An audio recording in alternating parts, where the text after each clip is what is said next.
Jane Eyre by Charlotte Brontë. Chapter 23. A splendid midsummer shone over England. Sky so pure, sun so radiant as were then seen in long succession, seldom favour even singly our wave-girt land. It was as if a band of Italian days had come from the south, like a flock of glorious passenger birds, and lighted to rest them on the cliffs of Albion. The hay was all got in. The fields round Thornfield were green and shorn, the roads white and baked, the trees were in their dark prime, hedge and wood, full-leaved and deeply tinted, contrasted well with the sunny hue of the cleared meadows between. On Midsummer Eve, Adele, weary with gathering wild strawberries in Hay Lane half the day, had gone to bed with the sun. I watched her drop asleep, and when I left her, I sought the garden. It was now the sweetest hour of the 24. Day its fervid fires had wasted, and dew fell cool on panting plain and scorched summit. Where the sun had gone down in simple state, pure of the pomp of clouds, spread a solemn purple, burning with a light of red jewel and furnace flame at one point, on one hill peak, and extending high and wide, soft and still softer over half heaven.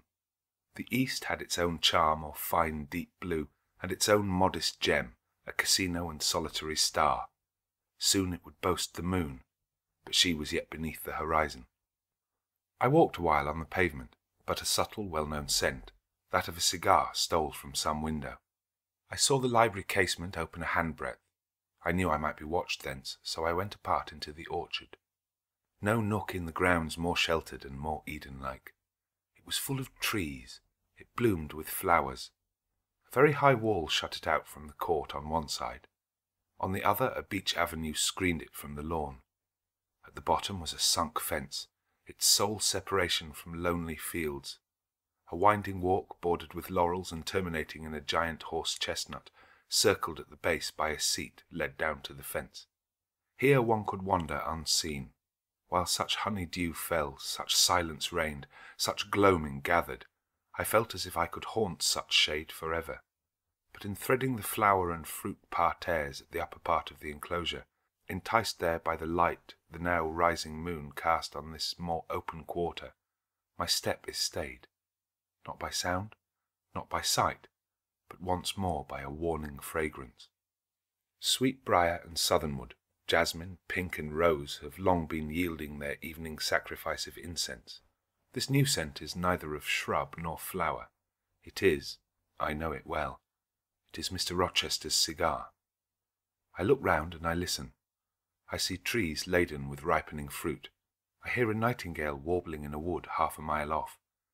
No moving form is visible, no coming step audible, but that perfume increases. I must flee. I make for the wicket leading to the shrubbery, and I see Mr. Rochester entering. I step aside into the ivy recess. He will not stay long. He will soon return whence he came, and if I sit still he will never see me. But no, eventide is as pleasant to him as to me, and this antique garden as attractive, and he strolls on, now lifting the gooseberry tree branches to look at the fruit, large as plums with which they are laden, now taking a ripe cherry from the wall, now stooping towards a knot of flowers, either to inhale their fragrance or to admire the dew beads on their petals. A great moth goes humming by me. It alights on a plant at Mr. Rochester's foot. He sees it, and bends to examine it. Now he has his back towards me, thought I, and he is occupied too. Perhaps if I walk softly I can slip away unnoticed. I trod on an edging of turf, that the crackle of the pebbly gravel might not betray me. He was standing among the beds at a yard or two distant from where I had to pass. The moth apparently engaged him. I shall get by very well, I meditated. As I crossed his shadow, thrown long over the garden by the moon, not yet risen high, he said quietly, without turning, "Jane, come and look at this fellow." I had made no noise. He had not eyes behind. Could his shadow feel? I started at first, and then I approached him. "Look at his wings," said he. "He reminds me rather of a West Indian insect. One does not often see so large and gay a night rover in England. There, he is flown." The moth roamed away. I was sheepishly retreating also, but Mr. Rochester followed me, and when we reached the wicket he said, "Turn back. On so lovely a night it is a shame to sit in the house, and surely no one can wish to go to bed while sunset is thus at meeting with moonrise. It is one of my faults that though my tongue is sometimes prompt enough at an answer, there are times when it sadly fails me in framing an excuse, and always the lapse occurs at some crisis, when a facile word or plausible pretext is specially wanted to get me out of painful embarrassment. I did not like to walk at this hour alone with Mr. Rochester in the shadowy orchard, but I could not find a reason to allege for leaving him. I followed with lagging step, and thoughts busily bent on discovering a means of extrication. But he himself looked so composed, and so grave also, I became ashamed of feeling any confusion. The evil, if evil existent or prospective there was, seemed to lie with me only. His mind was unconscious and quiet. "Jane," he recommenced as we entered the laurel walk, and slowly strayed down in the direction of the sunk fence and the horse chestnut. "Thornfield is a pleasant place in summer, is it not?" "Yes, sir." "You must have become in some degree attached to the house. You who have an eye for natural beauties and a good deal of the organ of adhesiveness." "I am attached to it, indeed." "And though I don't comprehend how it is, I perceive you have acquired a degree of regard for that foolish little child Adele, too, and even for simple Dame Fairfax." "Yes, sir. In different ways I have an affection for both." "And would be sorry to part with them." "Yes." "Pity," he said, and sighed and paused. "It is always the way of events in this life," he continued presently. "No sooner have you got settled in a pleasant resting place than a voice calls out to you to rise and move on, for the hour of repose is expired." "Must I move on, sir?" I asked. "Must I leave Thornfield?" "I believe you must, Jane. I am sorry, Janet, but I believe indeed you must." This was a blow, but I did not let it prostrate me. "Well, sir, I shall be ready when the order to march comes." "It is come now. I must give it tonight." "Then you are going to be married, sir?" "Exactly. Precisely. With your usual acuteness you have hit the nail straight on the head." "Soon, sir?" "Very soon, that is, Miss Eyre.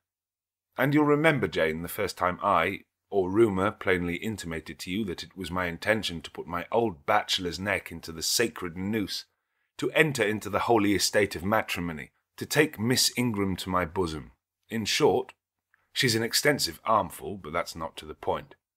One can't have too much of such a very excellent thing as my beautiful Blanche. Well, as I was saying, listen to me, Jane. You're not turning your head to look after more moths, are you? That was only a lady clock, child, flying away home. I wish to remind you that it was you who first said to me, with that discretion I respect in you, with that foresight, prudence, and humility which befit your responsible and dependent position, that in case I married Miss Ingram, both you and little Adele had better trot forthwith. I pass over the sort of slur conveyed in this suggestion on the character of my beloved. Indeed, when you are far away, Janet, I'll try to forget it. I shall notice only its wisdom, which is such that I have made it my law of action. Adele must go to school, and you, Miss Eyre, must get a new situation." "Yes, sir. I will advertise immediately, and meantime I suppose—" I was going to say, "I suppose I may stay here till I find another shelter to betake myself to," but I stopped, feeling it would not do to risk a long sentence, for my voice was not quite under command. "In about a month I hope to be a bridegroom," continued Mr. Rochester, "and in the interim I shall myself look out for employment and an asylum for you." "Thank you, sir. I am sorry to give—" "Oh, no need to apologize. I consider that when a dependent does her duty as well as you have done yours, she has a sort of claim upon her employer for any little assistance he can conveniently render her. Indeed, I have already, through my future mother-in-law, heard of a place that I think will suit. It is to undertake the education of the 5 daughters of Mrs. Dionysius Goll of Bitternut Lodge, Connaught Island. You'll like Ireland, I think. They're such warm-hearted people there, they say." "It is a long way off, sir." "No matter. A girl of your sense will not object to the voyage or the distance." "Not the voyage, but the distance, and then the sea is a barrier." "From what, Jane?" "From England, and from Thornfield, and—" "Well?" "From you, sir." I said this almost involuntarily, and with as little sanction of free will my tears gushed out. I did not cry so as to be heard, however. I avoided sobbing.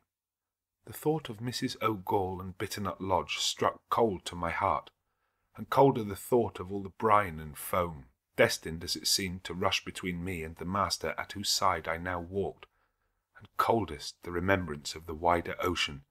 Wealth, caste, custom intervened between me and what I naturally and inevitably loved.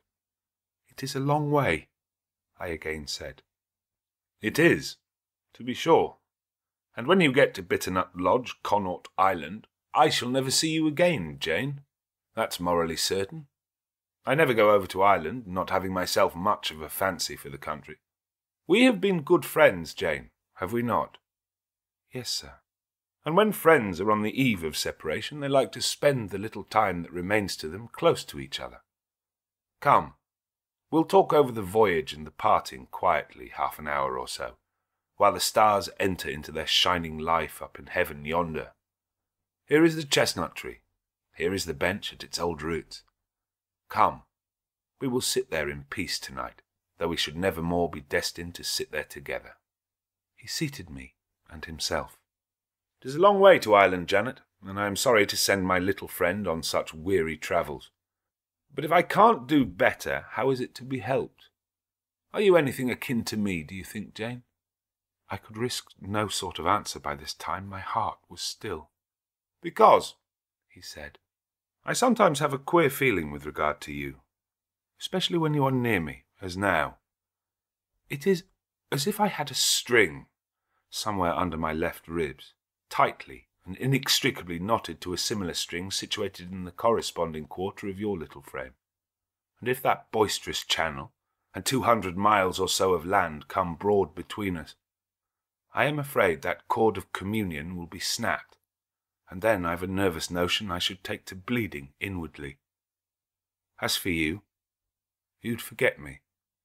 That I never should, sir, you know. Impossible to proceed. Jane, do you hear that nightingale singing in the wood? Listen." In listening, I sobbed convulsively, for I could repress what I endured no longer. I was obliged to yield, and I was shaken from head to foot with acute distress. When I did speak, it was only to express an impetuous wish that I had never been born, or never come to Thornfield. "Because you are sorry to leave it?" The vehemence of emotion stirred by grief and love within me was claiming mastery, and struggling for full sway and asserting a right to predominate, to overcome, to live, rise, and reign at last. Yes, and to speak. I grieve to leave Thornfield. I love Thornfield. I love it because I have lived in it a full and delightful life, momentarily at least. I have not been trampled on. I have not been petrified. I have not been buried with inferior minds and excluded from every glimpse of communion with what is bright and energetic and high. I have talked face to face with what I reverence, with what I delight in, with an original, a vigorous, and expanded mind. I have known you, Mr. Rochester, and it strikes me with terror and anguish to feel I absolutely must be torn from you forever. I see the necessity of departure, and it is like looking on the necessity of death." "Where do you see the necessity?" he asked suddenly. "Where? You, sir, have placed it before me." "In what shape?" "In the shape of Miss Ingram, a noble and beautiful woman, your bride." "My bride? What bride? I have no bride." "But you will have." "Yes, I will. I will." He set his teeth. "Then I must go. You have said it yourself." "No, you must stay. I swear it, and the oath shall be kept." "I tell you I must go," I retorted, roused to something like passion. "Do you think I can stay to become nothing to you? Do you think I am an automaton, a machine without feelings, and can bear to have my morsel of bread snatched from my lips, and my drop of living water dashed from my cup? Do you think because I am poor, obscure, plain, and little, I am soulless and heartless? You think wrong. I have as much soul as you, and full as much heart. and if God had gifted me with some beauty and much wealth, I should have made it as hard for you to leave me as it is now for me to leave you. I am not talking to you now through the medium of custom, conventionalities, nor even of mortal flesh. It is my spirit that addresses your spirit, just as if both had passed through the grave and we stood at God's feet equal, as we are. As we are, repeated Mr. Rochester. So, he added, enclosing me in his arms, gathering me to his breast, pressing his lips on my lips. So, Jane. Yes, so, sir, I rejoined, and yet not so. For you are a married man, or as good as a married man, and wed to one inferior to you, to one to whom you have no sympathy, whom I do not believe you truly love, for I have seen and heard you sneer at her. I would scorn such a union. Therefore I am better than you. Let me go. Where, Jane? To Ireland? Yes, to Ireland. I have spoken my mind and can go anywhere now.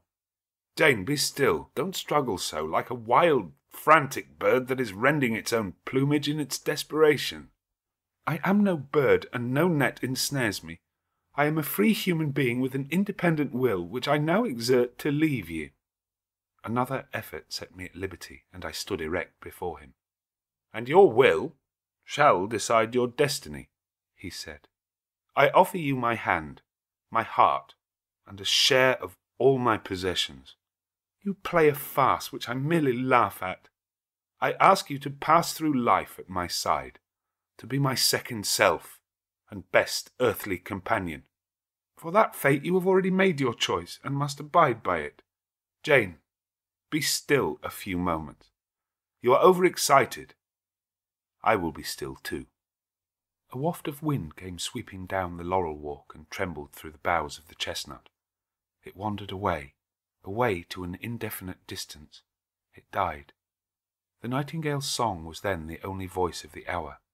In listening to it I again wept. Mr. Rochester sat quiet, looking at me gently and seriously.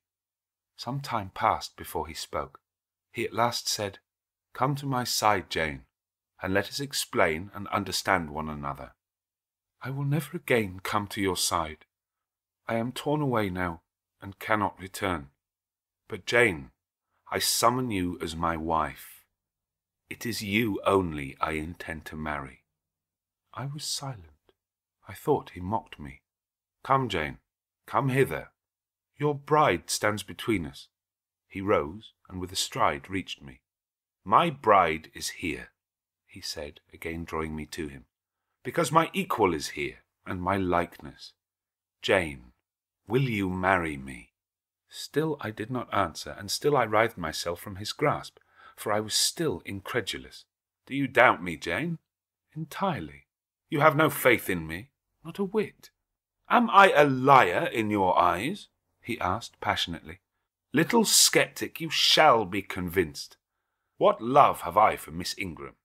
None, and that you know. What love has she for me? None, as I have taken pains to prove. I caused a rumour to reach her that my fortune was not a third of what was supposed, and after that I presented myself to see the result. It was coldness both from her and her mother. I would not, I could not marry Miss Ingram. You strange, you almost unearthly thing, I love as my own flesh. You, poor and obscure and small and plain as you are, I entreat you to accept me as a husband." "What, me?" I ejaculated, beginning in his earnestness, and especially in his incivility, to credit his sincerity. "Me, who have not a friend in the world but you, if you are my friend, not a shilling but what you have given me? You, Jane, I must have you for my own, entirely my own. Will you be mine? Say yes, quickly." "Mr. Rochester, let me look at your face." Turn to the moonlight. "Why?" "Because I want to read your countenance. Turn." "There. You will find it scarcely more legible than a crumpled, scratched page. Read on. Only make haste, for I suffer." His face was very much agitated and very much flushed, and there were strong workings in the features and strange gleams in the eyes. "Oh, Jane, you torture me!" he exclaimed. With that searching and yet faithful and generous look, you torture me." "How can I do that? If you are true and your offer real, my only feelings to you must be gratitude and devotion. They cannot torture." "Gratitude!" he ejaculated, and added wildly, "Jane, accept me quickly. Say Edward. Give me my name, Edward. I will marry you." "Are you in earnest? Do you truly love me?